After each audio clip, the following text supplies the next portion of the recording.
श्रीमद् भगवद गीता का छठा उपदेश है कि व्यक्ति को सुख और दुख दोनों परिस्थितियों को समान भाव से जीना चाहिए।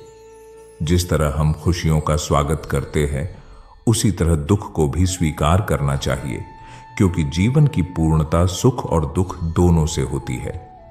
दोस्तों, जब महाभारत का युद्ध खत्म हो गया था, तब युधिष्ठिर ने हस्तिनापुर की राजगद्दी संभाल ली थी। सब कुछ सामान्य हो रहा था। एक दिन वह समय आ गया था जो कोई पांडव नहीं चाहते थे। भगवान श्री कृष्ण द्वारिका लौट रहे थे। सारे पांडव दुखी थे। श्री कृष्ण उन्हें अपने शरीर का हिस्सा ही लगते थे, जिसके अलग होने के भाव से ही वे कांप जाते थे। लेकिन श्री कृष्ण को तो जाना ही था। कोई भी श्री कृष्ण को जाने नहीं देना चाहता था। भगवान भी एक एक कर अपने सभी स्नेही जनों से मिल रहे थे।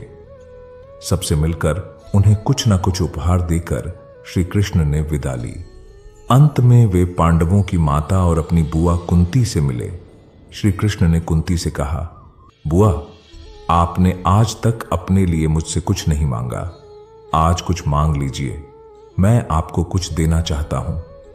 कुंती की आंखों में आंसू आ गए। उन्होंने रोते हुए कहा कि हे श्री कृष्ण, अगर कुछ देना ही चाहते हो तो मुझे दुख दे दो। मैं बहुत सारा दुख चाहती हूं। श्री कृष्ण आश्चर्यचकित हो गए। श्री कृष्ण ने पूछा कि ऐसा क्यों? बुआ, तुम्हें दुख ही क्यों चाहिए? कुंती ने जवाब दिया कि जब जीवन में दुख रहता है तो तुम्हारा स्मरण भी रहता है। हर वक्त तुम याद आते हो। सुख में तो यदा कदा ही तुम्हारी याद आती है।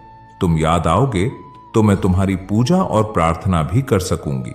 तभी दोस्तों, भगवान श्री कृष्ण कहते हैं कि जो न कभी हर्षित होता है, न द्वेष करता है, न शोक मनाता है, न कामना करता है, तथा जो शुभ और अशुभ कर्मों का त्यागी है, ऐसा भक्तियुक्त पुरुष ही मुझे अति प्रिय है।